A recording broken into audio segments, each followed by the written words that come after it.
नमस्कार दोस्तों, आप क्राइम तक देख रहे हैं। आज श्रद्धा मर्डर केस की बात करते हैं। पहले मैं आपको 5 बड़े अपडेट इसमें दे दूं। पहला अपडेट ये है कि जो मुंह का एक हिस्सा मिला है वो पुलिस ने रिकवर किया। अब वो श्रद्धा से जुड़ा हुआ है या नहीं, ऑब्वियसली फॉरेंसिक जांच के बाद साफ होगा। इसके अलावा कुछ हड्डियां जो है वो बरामद हुई है जिसकी जांच होगी। इस मामले में एक अपडेट ये है कि हिमाचल के तोश में पुलिस ने टीम ने रेड की थी, वहाँ से अब ड्रग कनेक्शन का पता चला है आफ्ताब की। यानी इस पूरे मामले में एक केस और हो सकता है आने वाले टाइम में दर्ज हो ड्रग से रिलेटेड, क्योंकि इस मामले में अगर ड्रग का सेवन या ड्रग उसके पास मिलता है तो ऑब्वियसली केस ये मेड आउट होता है, परमिसिबल लिमिट से ज़्यादा अगर मिलता है तो। इसके अलावा इस मामले में जो लेटेस्ट अपडेट्स सामने आ रहे हैं, यानी कि फॉरेंसिक एविडेंसेस पॉलीग्राफ टेस्ट को भी मंजूरी दे दी है। पहले पॉलीग्राफ होगा, उसके बाद इस मामले में नार्को टेस्ट होगा। पूनम, कितना इंपॉर्टेंट, हमारे साथ पूनम है, पूनम से बात करते हैं। कितना इंपॉर्टेंट है पॉलीग्राफ टेस्ट, क्योंकि पॉलीग्राफ टेस्ट में ऑब्वियसली आपकी जो हार्ट से रिलेटेड एक्टिविटीज़ है उसको कैप्चर किया जाता है। ये एक ऐसा एविडेंस है जो एक तरह से कहा जाए सहायक सबूत है, जो अगर मेन सबूत आपको मिले और उसके साथ इसको ऐड ऑन करो तो वो एक केस जो है काफ़ी मजबूती के साथ कोर्ट में पेश किया जा सकता है। हाँ, दिल्ली पुलिस की अभी जो जांच है वो उन्होंने अभी बताया कि उसका नार्को टेस्ट जो होगा उसमें मतलब ऐसा कोई ज़रूरी नहीं है कि जब टेस्ट होगा तो वो कुछ सही चीज़ें ही बोलेगा, वो झूठ भी बोल सकता है ऐसा। क्योंकि इससे पहले भी जो केसेस आए थे उसमें भी कुछ कुछ ज़्यादा जानकारी, चौंकाने वाले खुलासे नहीं होते नार्को टेस्ट में, ऐसा मतलब पिछले जो केसेस हैं मैंने वो पढ़े आज। नहीं, अभी पहले पॉलीग्राफ होगा फिर नार्को होगा। हाँ, पहले पॉलीग्राफ टेस्ट होगा, उसके बाद आज होने वाला था लेकिन वो कैंसिल हो गया। उससे पहले उसका मेडिकल होगा और भी जो फॉर्मेलिटी है वो भी पूरी करी जाएंगी। उसके बाद पॉलीग्राफ टेस्ट होगा, उसके बाद उसका नार्को टेस्ट कराया जाएगा। उसके बाद ही पता चलेगा कि आखिर माजरा क्या है, क्योंकि वो पुलिस को लगातार गुमराह भी कर रहा है, सही तरीके से नहीं बता रहा कि उसकी लाश कहाँ पे है और ये उसने जो वेपन यूज़ किया था उसको काटने के लिए वो कहाँ पे है वो पता नहीं लग पा रहा अभी। तो उससे हो सकता है कुछ क्लैरिटी। हाँ, परिवेश, कितना इंपॉर्टेंट है पॉलीग्राफ टेस्ट और उसके आगे तो नार्को तो तब होगा जब पहले पॉलीग्राफ। देखिए, ये सबसे इम्पॉर्टेंट चिराग जी एक चीज़ है जो इस केस में मैं आपको बताना चाहूँगा। अभी तक जितने भी सबूत जो इकट्ठा हुए हैं, जो भी स्कल्स के पार्ट जो बताया जा रहा है, जितनी भी हड्डियाँ, अभी तक एक को भी फॉरेंसिक एविडेंस के लिए नहीं भेजा गया लैब में। ये बहुत इंपॉर्टेंट है। सबको माल खाने में रखा गया है। तो क्या पुलिस कॉन्फिडेंट नहीं है? पुलिस का कॉन्फिडेंट नहीं है कि उसमें से जितने भी हड्डियाँ मिली है उसमें से एक भी श्रद्धा का है। कॉन्फिडेंट होती तो फर्स्ट डे एक तो टेस्ट के लिए भेज देती, लेकिन अभी तक एक भी नहीं भेजा है माल खाने में। और ये हमारी पुख्ता रिपोर्ट है जो पता चली है, और आज हमारा इसी पे शो भी जा रहा है जो कि वारदात पे जाएगा, और इसमें सर ने उसका जिक्र भी किया है, शम सर ने। तो अभी तक क्यों आप इतने कॉन्फिडेंट नहीं? अभी तक आपने एक भी जो हड्डी का टुकड़ा है उसे अभी तक भेजा ही नहीं आपने लैब में, माल खाने में रखा है। क्या ये केस बाकी केस की तरह हो जाएगा? एविडेंस इतनी लेट, थोड़ा वेट कीजिए, हो सकता है वो चिराग जी देखिए, हम बार बार बोल रहे हैं कि एक हड्डी भी मैच हो जाए तो एक पुख्ता सबूत मिल जाएगी। देखिए, गांजे विंजे की बात क्यों आ रही है, ये सब एंगल क्यों लाया जा रहा है कि कस्टडी बढ़े, केस होगा जितना, क्योंकि 14 दिन बाद और कस्टडी ले नहीं सकते आरोपी का। कैसे फिर वो तो आरोपी तो बच जाएगा पुलिस की पूछताछ से। तो ये केसेस क्यों बढ़ा रहे हैं? क्योंकि इनके पास पुख्ता सबूत नहीं है, ये बात इन्हें पता चल गई है। अब इन्हें ऐसा लग रहा है कि नहीं, मैं इस बात से बहुत ज़्यादा इत्तेफाक नहीं। पूनम, लगता है सबूत नहीं होगा, हो सकता है कि, और ये आप किस बेसिस पर कह रहे हैं कि अभी तक एक भी लैब में टेस्ट के लिए नहीं, ये कौन सी एविडेंस? बिल्कुल, ये एविडेंस नहीं है, लेकिन ये बात खुद उनके तरफ से पता गई कि अभी तक कोई जो माल खाने में ही रखा गया है। क्यों नहीं भेजेगी पुलिस? मुझे कोई एक रीज़न तो दीजिए लॉजिकल। देखिए, दो रीज़न होगी। या तो देखिए, अगर एक साथ एक चीज़ें भेजेंगे तो उसको क्या पता लंबा टाइम लगे। एक को टेस्ट करने के लिए 6 दिन जा रहा है, 7 दिन जा रहा है, फिर दूसरे हड्डी को भेज रहे हैं उसको जा रहा है 8-10 दिन। तो ऐसे में टाइम पीरियड तो बढ़ता जाएगा। लेकिन वो सोच रहे होंगे कि सब एक साथ भेजेंगे तो शायद टाइम पीरियड है जो अलॉटमेंट है वो शायद कम हो जाए। ये भी हो सकता है एक रीज़न। लेकिन ये भी हो सकता है कि पुलिस पूरी तरह से वो नहीं है, सेटिस्फाइड नहीं है कि ये जो मिला है उसी का है।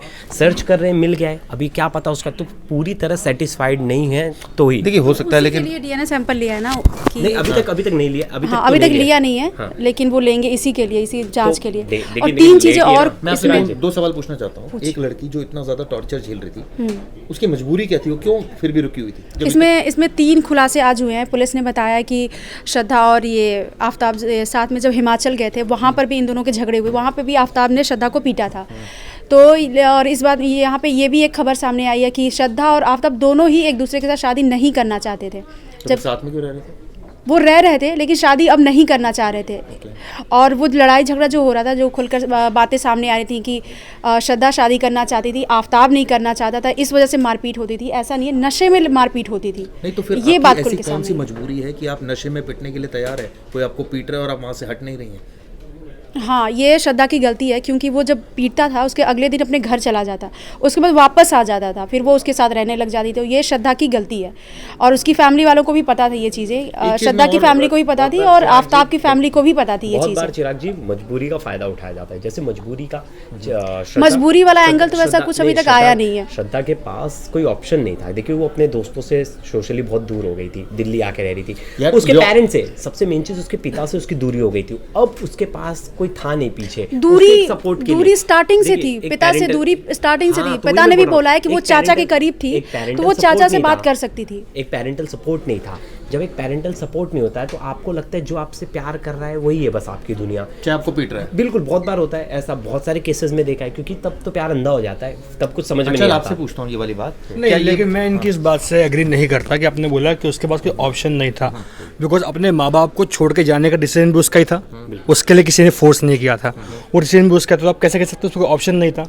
बिल्कुल, अब देखिए वो किस मुंह से जाती है, किस मुंह से उसे अपने डैड को वापस कन्विंस करती है। टॉर्चर हो रही है, उसकी पिटाई हो रही है, उसको पुलिस थाने जाना पड़ रहा है, उसके पूरे बहुत ऐसे केसेस में होता है, बहुत मियाँ बीवी झगड़ा करते पुलिस स्टेशन जाते, लेकिन देखिए हस्बैंड वाइफ जब झगड़ा करते हैं वो मैटर अलग है।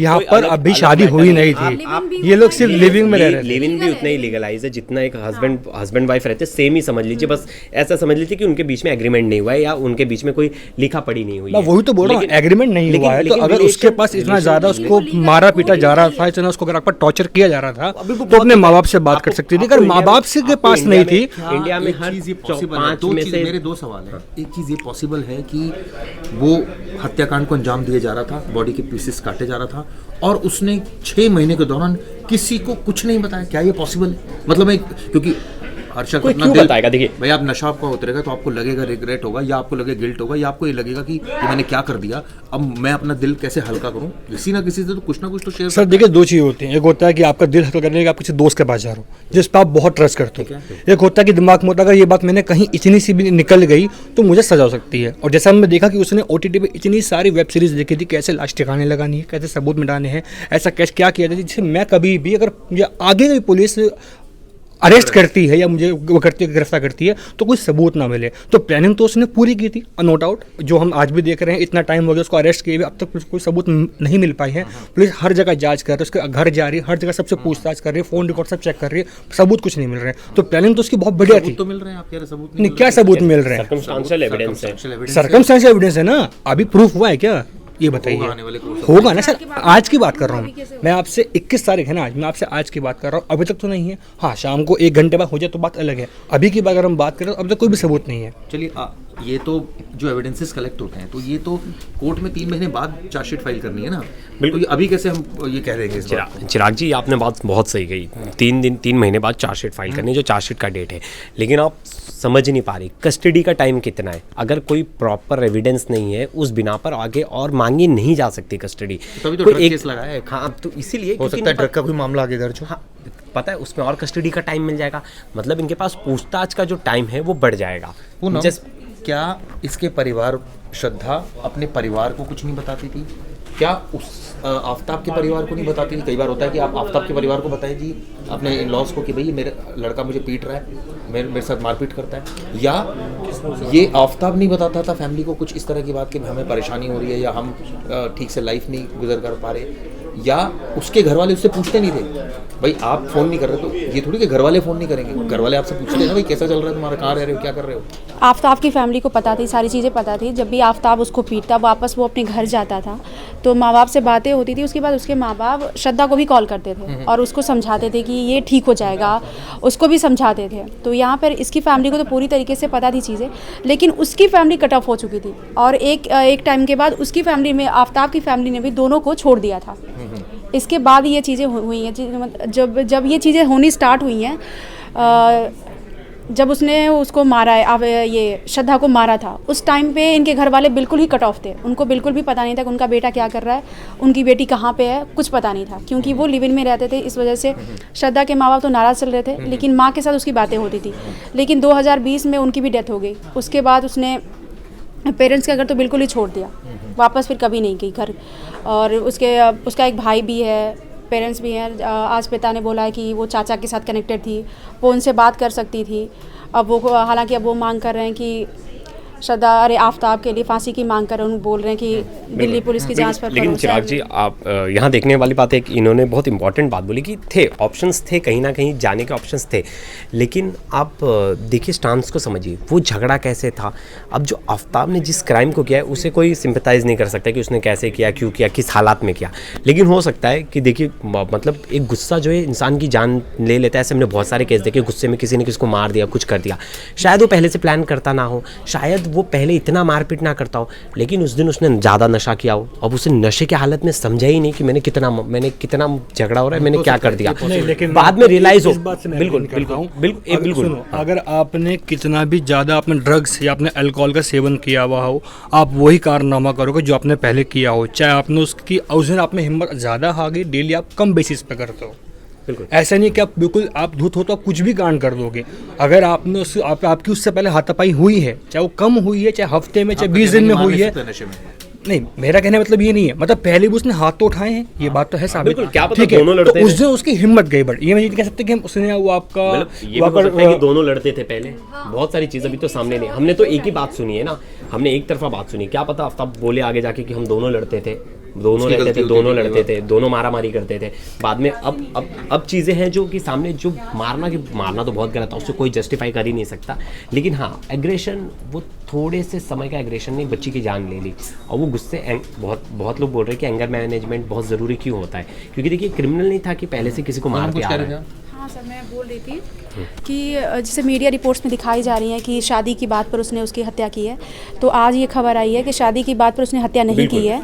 वो उस दिन उसने दोनों ने ही काफ़ी नशा किया था। उसके बाद झगड़े होने लगे तो श्रद्धा ने उसको बर्तन फेंक के मारा था और वो नॉन स्टॉप मारे जा रही थी। इसके बाद उसने गुस्से में आकर ये चीज़ें करी हैं। तो ये नशे की हालत में हुआ है, दोनों ही नशे में थे। आपका कहना है कि गलती एक तरफ नहीं हुई, दोनों तरफ से हुई। हाँ, गलती दोनों तरफ से है, मेरे को भी उसका लगता है। हाँ, गलती हुई होगी, लेकिन उसका मतलब मर्डर करना तो जस्टिफाई नहीं है किसी भी तरह से। लेकिन हाँ, नशा करना, देखिए ये सबके लिए सबक है कि आप कैसे पार्टनर के साथ रह रहे हो, आप नशे की तरफ जा रहे हो, तो ये सब चीज़ें आगे वाले बच्चों के लिए सबक बनेगा कि वो ओपन रिलेशन में रह रहे हैं, लिविंग में रह रहे हैं, वो कहीं गलत नहीं है रहना, लेकिन उस रिलेशन में रह के आप कुछ अलग चीज़ें करना, नशा करना, झगड़ा करना, लड़ाई करना, अपने पेरेंट्स को इन्वॉल्व नहीं करना, ये कहीं ना कहीं खतरे की घंटी है। और पेरेंट्स का खुद भी इन्वॉल्व नहीं होना। हाँ, वो भी खतरे की घंटी है, क्योंकि वो भी कट ऑफ हो गए, उनकी भी गलती है। तो लेकिन पेरेंट्स मोस्ट प्रोबेबली सपोर्ट नहीं करते। ये हमारी सोसाइटी ऐसे लिविंग में रहने वाले आज ही उनके पिता ने बोला है कि उन्होंने पहले भी पुलिस स्टेशन में केस दर्ज कराया था। जब आपको पता थी चीज़ें कि पहले से मारपीट हो रही थी, तो आप कैसे कट ऑफ हो? भाई आप इनिशिएटिव कैसे लेते? चिराग जी इनिशिएटिव कैसे लेते? लड़की पलट जाती तो कोशिश तो करते। कैसे कोशिश करते हैं? लड़की को एक ऑप्शन हमेशा खुला होता है, एक ऑप्शन खुला होता है। आप जाके पुलिस स्टेशन में बोल सकते हैं अगर मेरी बेटी को कुछ भी हुआ तो ये बंदा जिम्मेदार है। अगर आप वो लड़की जाके लिखा देगी कि नहीं, इसके लिए वो कर सकते हैं। मेरे कुछ भी ऐसे बहुत सारे ऐसा केस नहीं होते है, हैं ऐसे कि कर लड़की सकते हैं। ऐसे बहुत सारे केस होते हैं, लड़की जब भाग के चले जाती है तो पुलिस स्टेशन में जाके लिखवा के आती वो बातें है अलग कि मुझे है। कुछ भी होता है हर मेरे और किसी मेरे का हस्बैंड अलग होता है, को, इसका अलग तो है। उसके जिम्मेदार मेरे परिवार वाले। ऐसे भी होता है लिखवाने वाले, क्योंकि स्टार्टिंग में तो वही अपोज कर रहे हैं ना। अपोज कौन कर रहा था शुरुआत में? पेरेंट्स अपोज कर रहे थे, तो उसके लिए दुश्मन कौन थे स्टार्टिंग में? पेरेंट्स। बाद में आगे जाके पता चला ना कि आदमी भी ऐसा ही है, वो भी मेरे से लड़ रहा है, वो भी मेरा नहीं है।